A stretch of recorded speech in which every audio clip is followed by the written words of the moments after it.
separate. So just a couple of countries or just 1 or 2 countries. But this way you will know about everything. So we're starting in Mexico City, which is a huge city, a big metropolitan center. And what we usually do here is just a city tour to get to know the main cathedral, the main squares. And of course, we also dedicate some time to the Gold Museum.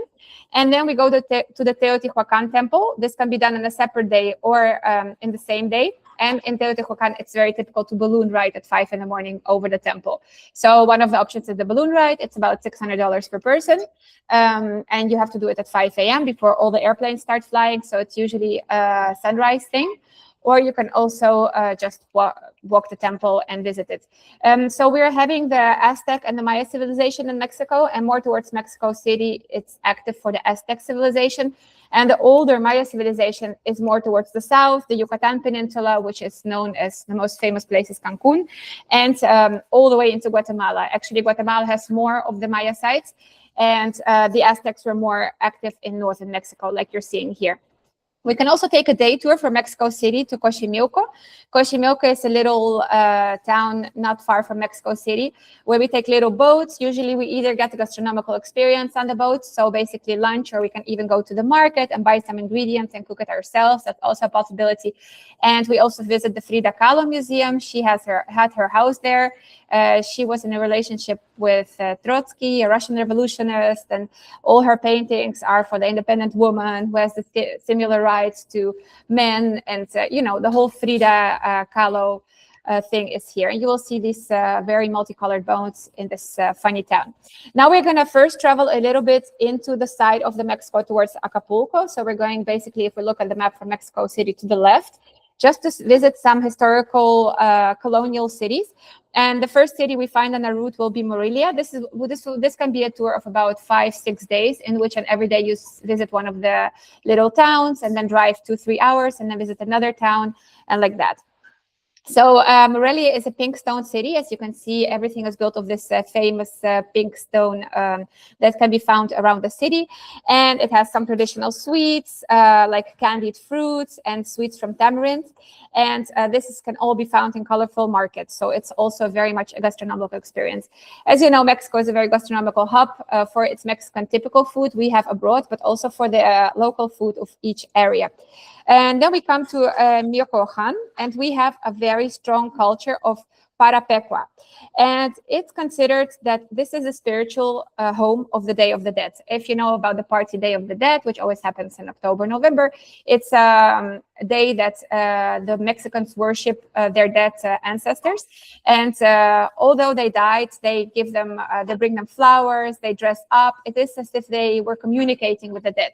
So basically, the Day of the Dead is celebrated all over Mexico. The most famous Day of the Dead parades are in Oaxaca, where we go later. But this is basically considered one of its most historical predecessors, where they started worshiping the dead. And that all comes from this Purepeca culture, which are these Indians that you see over there. And then we could travel on to Jalisco. And Jalisco has these beautiful street festivals. And of course, this is also home to tequila. This is actually the birthplace of tequila. So this is a region where we degustate a lot of tequila, and we can visit a tequila farm. And tequila has a controlled origin. So you can only have real tequila from this region of Jalisco. Every other tequila would not be official tequila, but unofficial tequila. They're very strong about that, like Bordeaux about their wines, right? Okay, and then we have Guanajuato, which is a bit of a bigger city. And Guanajuato has beautiful narrow alleys with underground streets. And it has the Alley of the Kiss, which has 2 balconies that you can see on the picture, where the balconies are so close because the streets are very narrow that 2 people can kiss from opposite sides. So that's something typical you can visit in Guanajuato. And I hope you meet someone to kiss, of course, there. There is a legend that there is a young woman, a very wealthy young woman, and a poor miner, and they secretly met here, although her father largely disapproved of it. And the tragic ending turned this alley into the symbol of forbidden love. So very romantic, like you visit Juliet's balcony in Verona, you're going to visit the balcony of the 2 lovers here. And then we have another historical city. This is all Spanish colonial historic cities. San Miguel de Allende. It's an artistic cosmopolitan town, and it's very famous for its architecture, and it's an art scene, and also a lot of international artists and writers come here. And here you see some street theater figures that are being displayed in the city, and it's a bit of a larger city. And then we have Querétaro. Querétaro was very important in the political history of Mexico. So it had a lot of decision making about independence wars. And also the Constitution of Mexico was signed in the city. So this is like a very important political hub. Now we have Puebla. So now we're going a little bit to the south of Mexico. So now we did a circle to the southern coast, tried the tequila, tried all those artisan art crafts, and now we're going to travel to the south of Mexico. And Puebla is known for its colonial beauty and gastronomy, and you have, of course, the volcano in the background. And then we have Oaxaca, and Oaxaca is the capital at this moment of the Day of the Dead. It's considered the most important town. By the way, for the Day of the Dead, you have to buy like 6 months, 8 months in advance, and all the hotels are already booked out. So you have to really think in advance. And in Oaxaca, they do this in the greatest way. So they have all these beautiful costumes, as you can see on the picture, and they really work it out in a very elaborate way. And there will be a lot of parades on all the streets for the Day of the Dead, and a lot of families visiting their dead. So this is like a very beautiful art and craft city. Then from Oaxaca, we have a route that's called All Mexico and Viva Mexico, where we're going down from Mexico City all the way to Cancun. And so this, you're now on the route. So we're going down through Puebla and to Oaxaca to Monte Alban. And Monte Alban is, of course, a pre-Maya ruin. And we visit ancient built temple on the flattened mountain. And it has advanced engineering skills. And it was a major political and ceremonial center for over 1,000 years. Sonia, I don't know if we have to admit more people into our talk. Also, we have some typical handcrafts that you can participate in. So pottery, as you can see, and wool that they make here with these beautiful colors for carpets and stuff like that. And we have amazing waterfalls called Hierve Agua, an amazing place to bathe with a very beautiful sightseeing around. It's actual natural rock formations, and they look like frozen waterfalls, as you can see.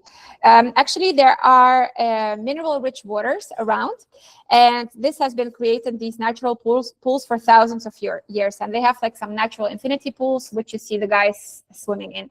So that can be seen further.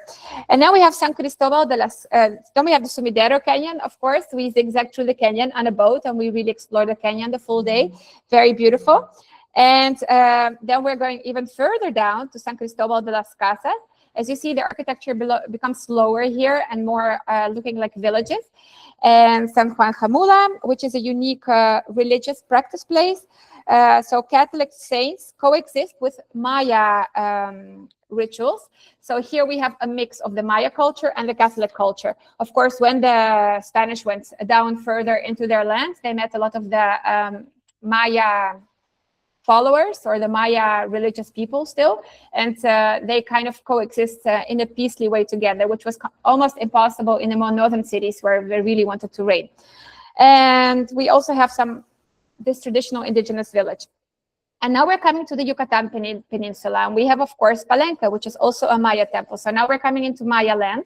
And here we have many, many, many Maya temples, and even more in Guatemala. I mean, it was a huge civilization, and they held the whole land between Mexico, Guatemala, a little part of Honduras, and Salvador, and Belize, by the way. So that was all Maya land, and we're going to visit quite some ruins on this tour.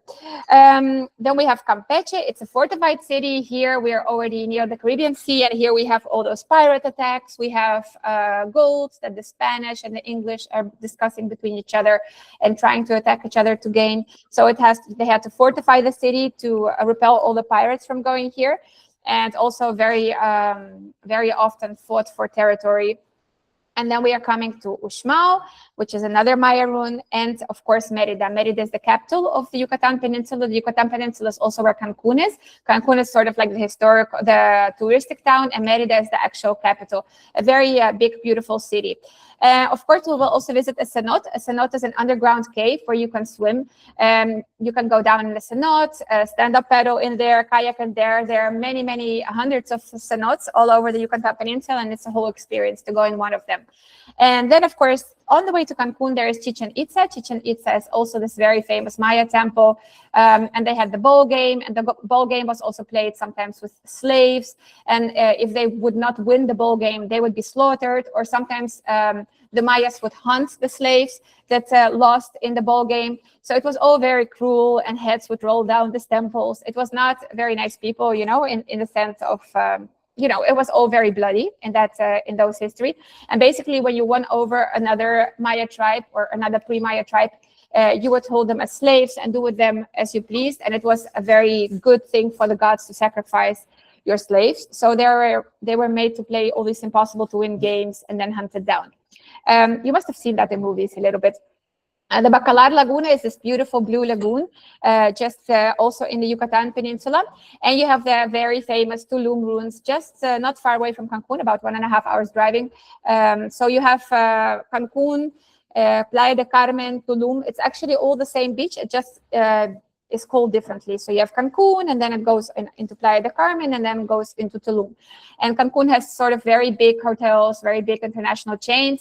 And then Playa del Carmen has it a little bit lower. And then Tulum has the low, slow, boutique hotels. And that's sort of the difference between them. In front of the Cancun Tulum area, we have the Isla Mujeres, the island of the woman. What we do here is we swim with dolphins, but we also have an amazing underwater museum. This is the underwater museum, one of the most interesting museums in the world. And you have to snorkel or dive to see all the statues. It's enough to snorkel, actually, but it's a very cool place to visit when you're in Isla Mujeres. But you can also just take a boat ride and swim with the dolphins. And then, of course, we have Cancun. Cancun is the perfect beach place. Cancun, Tulum, or Riviera Maya, doesn't matter, whatever you choose. And as I said, Cancun has all those big, huge resorts. And then we have, it's slower paced in Riviera Maya and a little bit slower paced in Tulum. And you can also stay on Isla Mujeres if you want.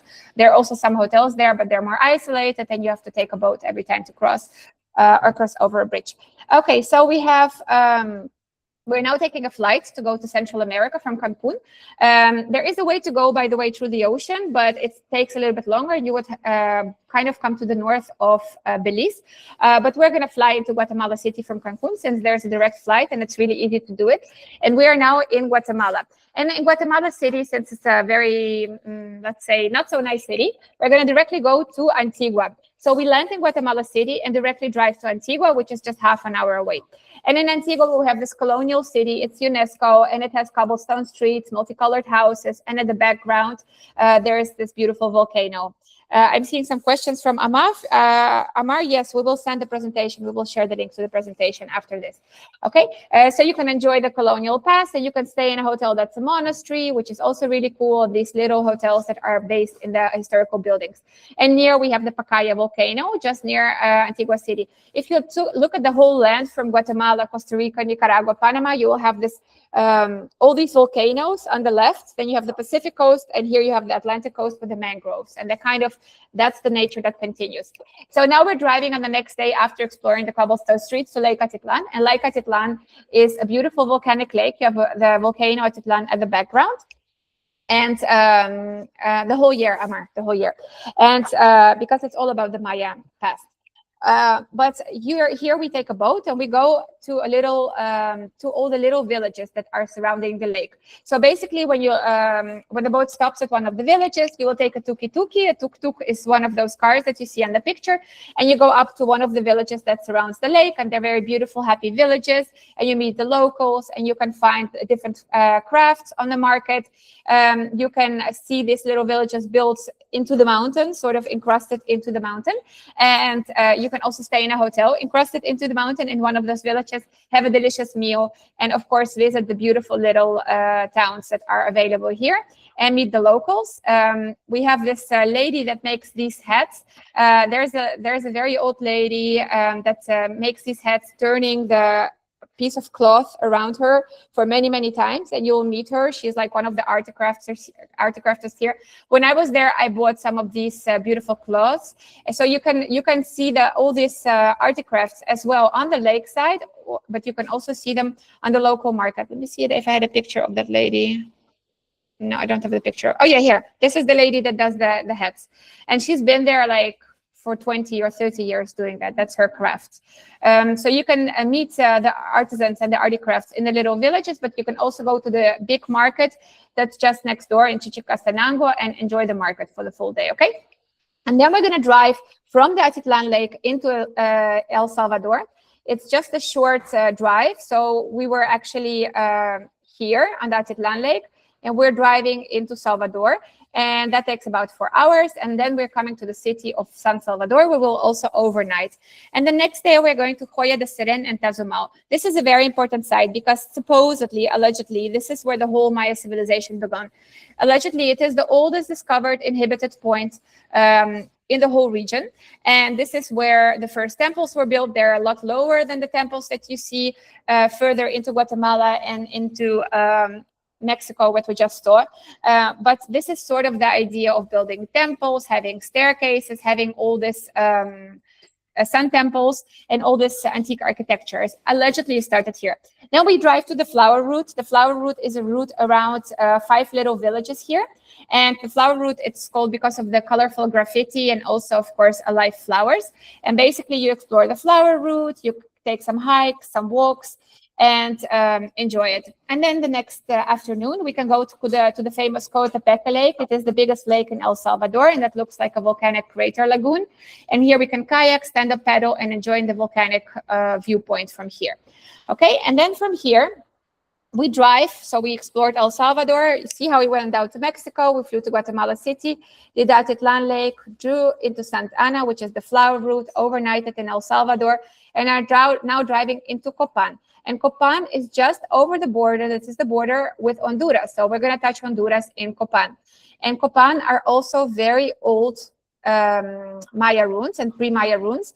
And you have Copan and antique Copan ruins. And these are the ruins that you will find in Copan. They're considered very significant because of all the detail of the carving you can find here. Very detailed carved faces and details in the carvings that you won't find in later works of the Mayas. So basically you use overnight, and then the next morning you go into the jungle with your car and a guide, and you explore the Copan ruins the whole day. And after that, we drive back into Guatemala, into the Rio Dulce. Let me show you on the map how it looks. So we sort of crossed from El Salvador into Honduras, and then from Honduras we drove back into, sorry, it's here, actually the Copan ruins here, and then from here we drive back into Guatemala here. Okay, that's how it looks. So we went from El Salvador to Honduras, and we drove back into Guatemala because that's where our road continues. And we are coming to Rio Dulce. And Rio Dulce is a sweet river. It's called Sweet River because it disembarks into the ocean, which is, of course, salted. And you have this Afro-Gafuna population here. They built houses on stilts. They have this very Afro-Caribbean lifestyle. And you basically zigzag through the river on a boat and then come to this very famous Afro-Caribbean village of Livingston. Of course, consequence of all the slavery trade that was brought from Africa in those times. From Livingston, where we stay one night, we drive to Flores. And Flores is the capital of the Tikal ruins. Very famous, I think the most famous ruins of the Maya civilization are the Tikal ruins because they have been almost fully uncovered from the jungle. And Flores is just a fun place where you stay the night, and it looks like this little island. So the next morning we drive about 1.5 to 2 hours, and we can also, by the way, do a sunrise tour into Tikal. It exists. Tikal, it exists. You can go all the way at 5 in the morning and see the city before everyone else comes here.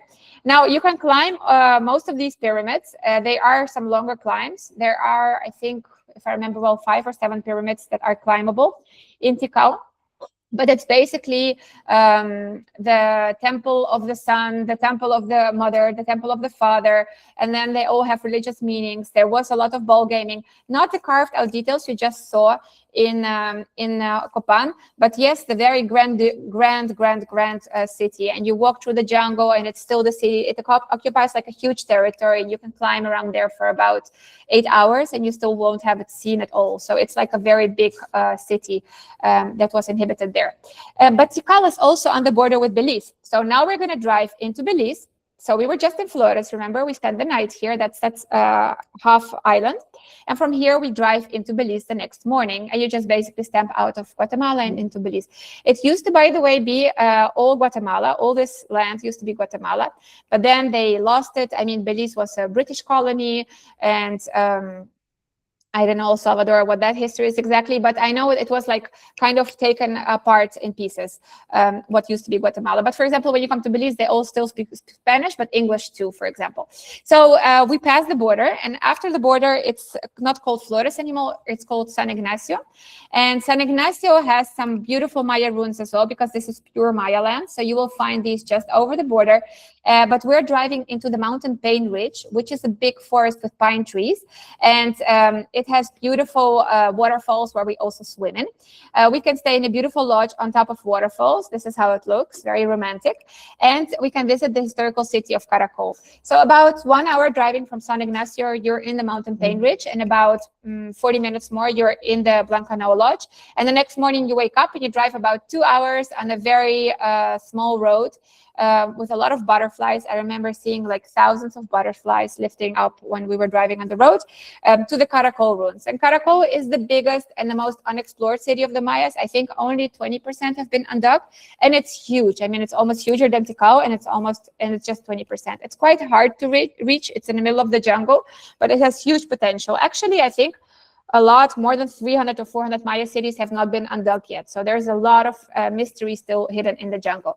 And you visit Caracol, and unlike Tikal, it's very empty. There are almost no visitors because of the long road to get there.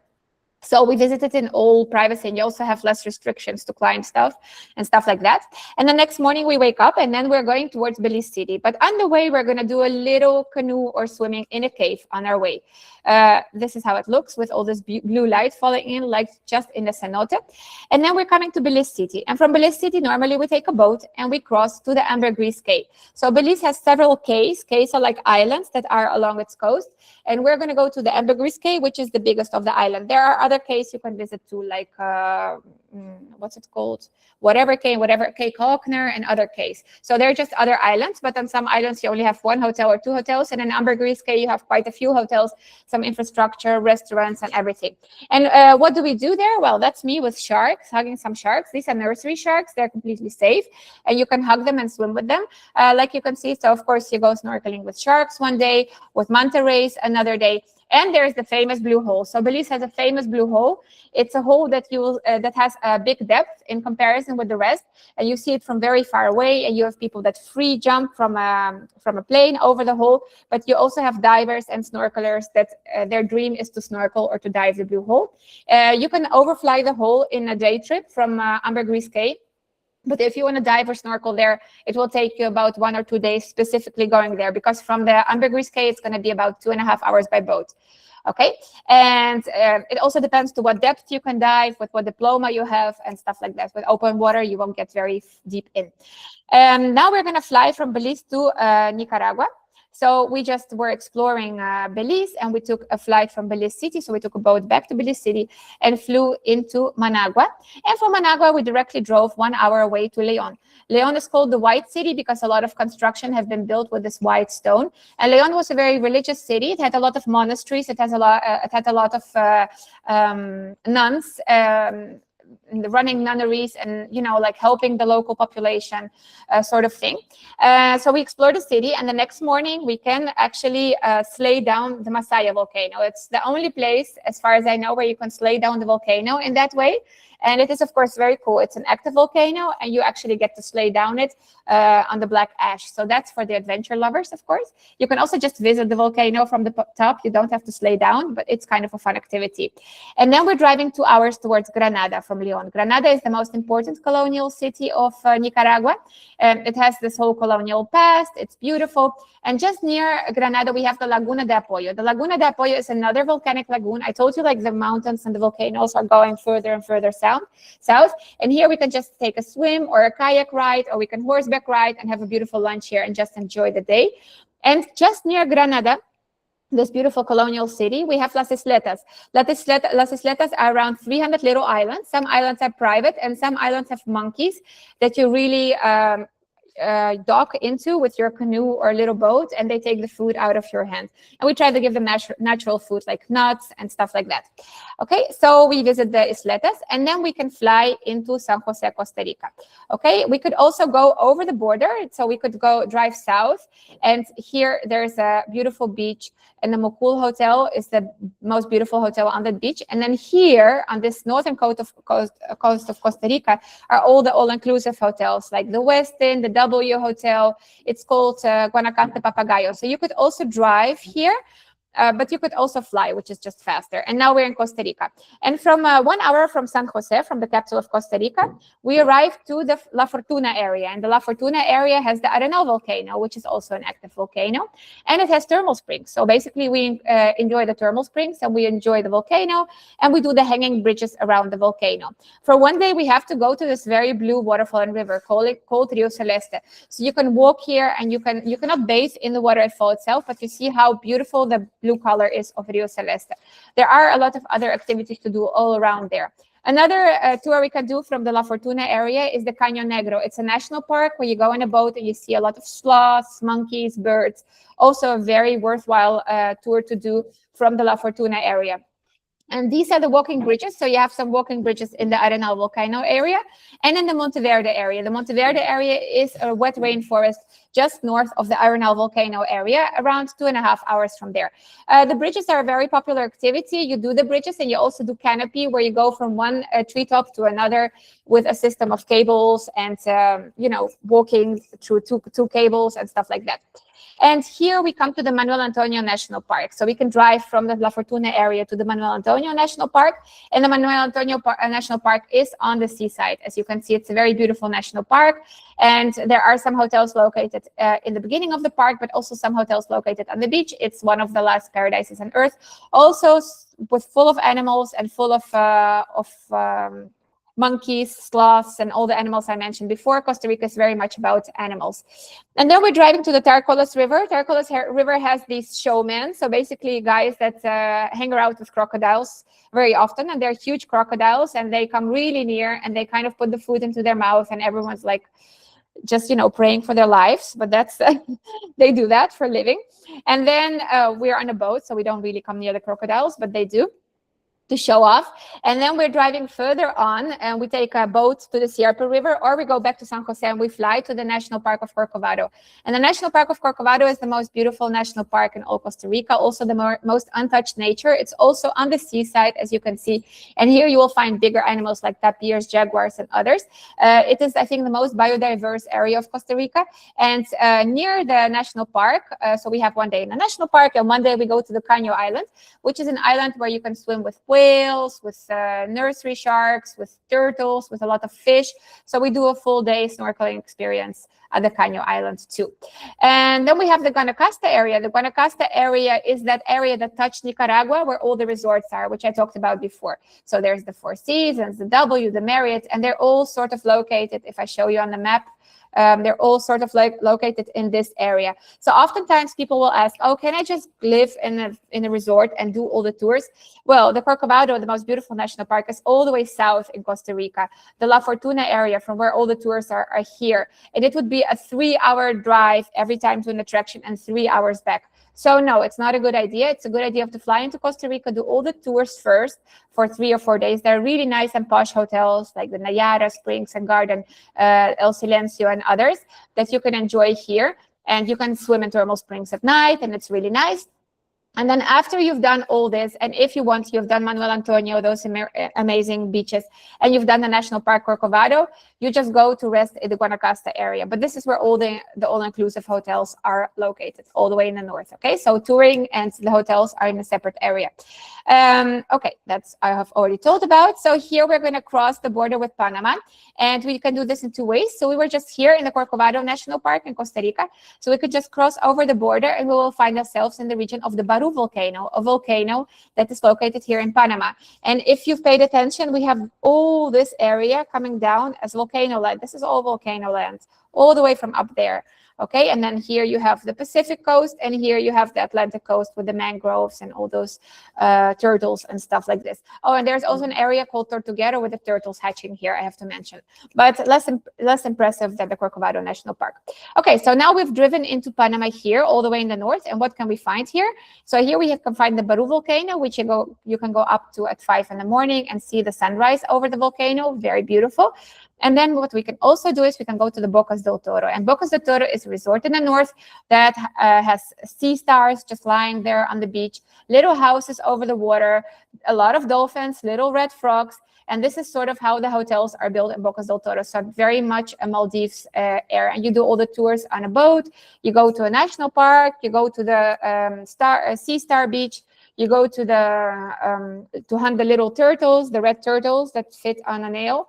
You swim with dolphins. So that's the sort of activities you do here. And from here, you can go all the way down to Panama City. And in Panama City, you will find Metropolis, of course, very famous and very rich because of the Panama Canal, because it is the narrowest place in all Latin America to go through, and they earn a lot of money with the canal crossing they have. And then we also have to mention about 3.5 hours driving from Panama City, the San Blas Islands. These are amazing bounty-like islands, and they are guarded by the Indians, the Cunayala Indians, which dress typically like this. So they have all these little beads on their hands that they beat, and also on their legs, if you pay attention. And they have these beautiful costumes. They are the guardians of this island. Basically, you have to pay an ecological tax to enter their island to the head of the San Blas Indians. And then you get transported on a wooden canoe to the island, and you can explore the island for 1 or 2 or 3 days and enjoy these bounty-like sceneries there and have a coconut water. There is not really good accommodation on the island, so it's good for a one-day tour. There are like 3-star huts, and that's about it. They don't really want a lot of tourism, and they're not having anything built on their island. Okay, and then we have the Embera Indians. Embera Indians are Indians of another tribe, and they're visitable 1 hour from Panama City. So that's just a half-day tour from Panama City to visit the Embera Indians and to come back. And you also have the Pacific coast of Panama, where you have a lot of surfing, a lot of all-inclusive 5-star hotels, 4-star hotels. So just again, the continuation of the big hotels we've seen on the Costa Rican coast. And that's a little bit about Central America for you. And then we're coming to Colombia, which I talked about in my last presentation. So very fast for you to have an idea how to find stuff. I'm sharing my full screen, hopefully now. Am I? Yes. So here we have the programs per country. Let me just get here. So here we have the programs, and here you can find, for example, the Guatemala programs. And I talked about all Central America, for example. Here you'll find the Central America highlights. That's a 21-day. That's a very big program that will do all these places: Panama, Guatemala, Nicaragua, Costa Rica. And it will have the full description of what can be done in the program. And this is a program where you will see a lot of countries at once. But you can also just take Guatemala, or just take Guatemala and Costa Rica, or just take Belize, you see? So whatever you're looking for, you can find it here. The Mayan world, the best of Central America, Guatemala, Honduras, wherever. And in this same way, you will be able to find Honduras, you will be able to find Mexico programs that can be found here. And they are all available from 2 people on for any departure date for all the countries, for all Latin America. Okay, you will also find Costa Rica programs here. So just copy and paste them on your own website and sell them as your own. And I would like to be available for questions. If you have questions, please tell me. Anyone? Do we have a chat? Let me try to open the chat here. Let's see. Okay. Okay, here I have a lot of messages in call. Oh, yeah, I see Amar wrote some questions about the best time. I think I answered that. Yeah. Okay. I think that's it. Welcome. If you have any questions, of course, feel free to email us, anna@adatours.com. I will write it here. And we will be sharing this presentation and also all the programs with everyone that have been here. Thank you very much for listening to us, and we hope to see you very soon in Latin America. Okay? Bye-bye.